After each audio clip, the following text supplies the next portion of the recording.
ঘন কুয়াশার কারণে শাহজালাল আন্তর্জাতিক বিমানবন্দরে বিমান চলাচল বিঘ্নিত, নির্ধারিত সময়ে ছাড়ছে না অধিকাংশ ফ্লাইট।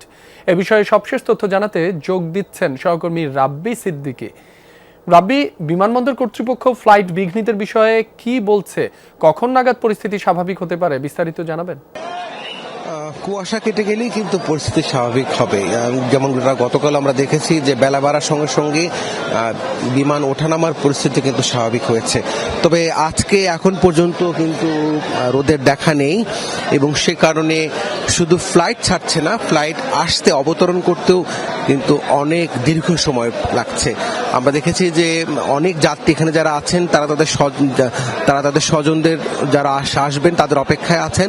তারা বলছেন যে যেই ফ্লাইটটি ভোর 6টায় আসার কথা ছিল সেই ফ্লাইটটি এসেছে অনেকটা 11টায়, এখনো অনেক ফ্লাইট আসেনি এবং সে কারণে আসলে তারা খুব চিন্তিত এবং সে কথাই কিন্তু তারা বলছিলেন।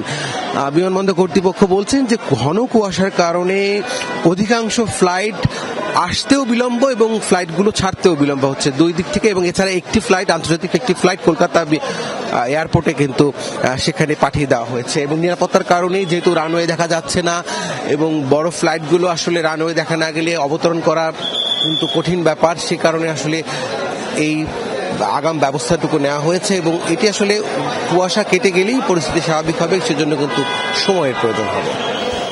রাব্বি, আপনাকে ধন্যবাদ।